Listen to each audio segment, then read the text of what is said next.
What up, everybody? How y'all doing today? Today is Friday, February 16th, 2024, and I'm going to be doing my recap video of the UH men's basketball team coming away with another win against Cal Poly.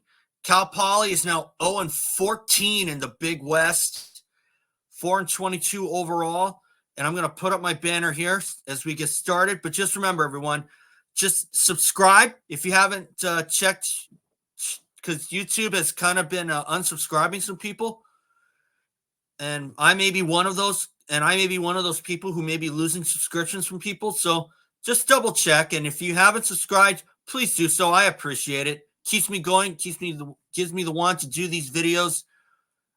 So let's get started. Here comes my banner. That's right. We won it easily, 80-51.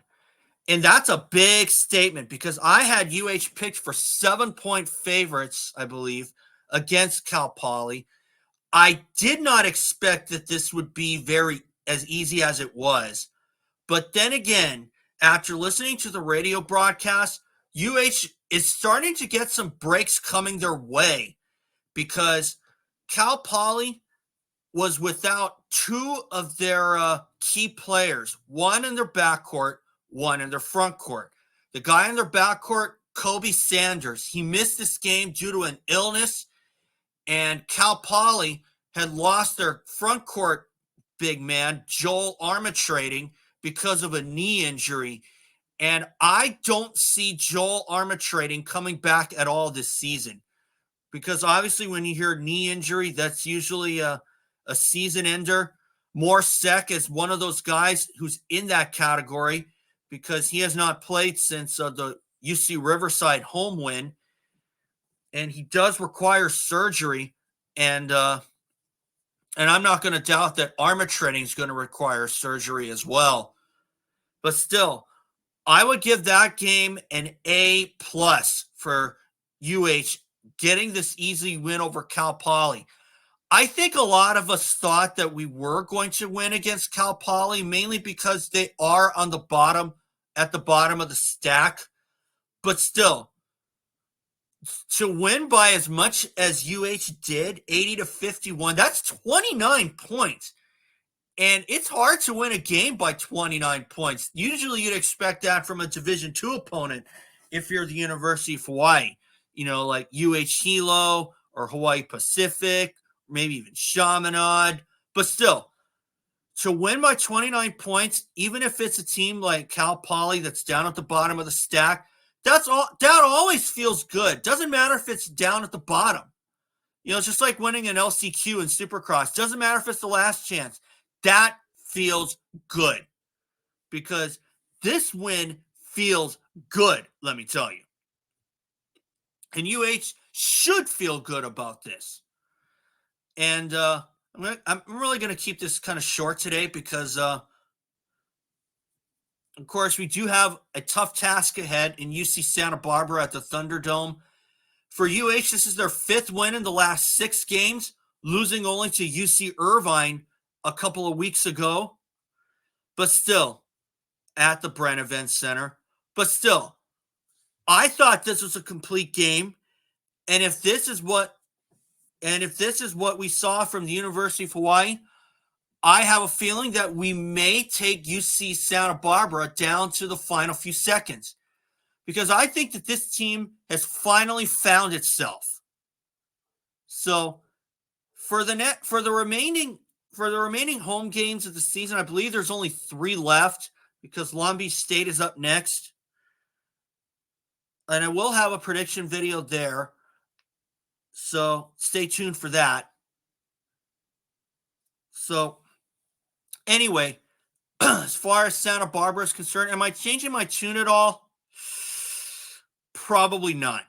I do expect Santa Barbara to really come in with some fire.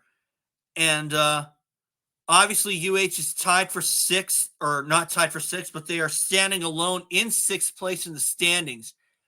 And although that this may not reflect it, University of Hawaii is playing way better than they were as opposed to last season. Because when Juan Munoz went down last season, it was nothing but Jekyll and Hyde games. And even though UH came away with the wins, they had to get better, and it seemed like it just never happened. You know what I'm saying? But the way that UH is playing right now, they're playing with the purpose. And as Juan Munoz said in a past presser, they have the pieces to fix it. And once they did, that's when it'll be special. And they'll be where they need to be. Are they where they should be in conference standings? No, because of what happened early on. But still, you have to start somewhere. And for the University of Hawaii, they found their start point. And where do I think they did that?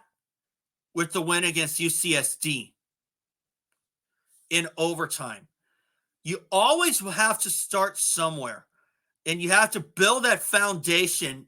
And as Jeff Emig has called it on the Supercross broadcast, you have to build that foundation, or like that pyramid structure. And when you take a block out, it upsets the balance.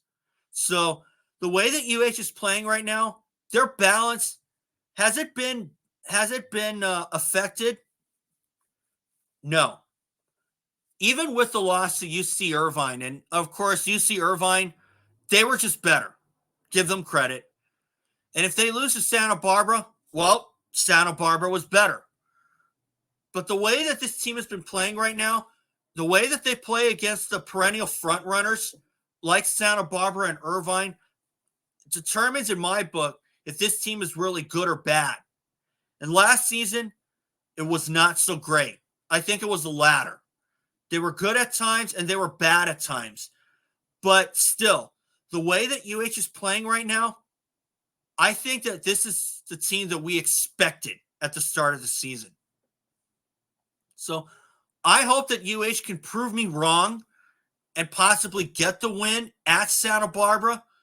But if they lose by either 2 or 3 or 4 points, that's better than I thought that they would have done. So go Bows. I'm pulling for you. I hope that you can get this win at Santa Barbara. And anyway, guys, that's all for today. And remember, subscribe. That's how the channel grows. That's how my channel grows. That's how I keep my monetization status. So anyway, guys, subscribe, and I'll catch y'all later. Malama Pono, everyone.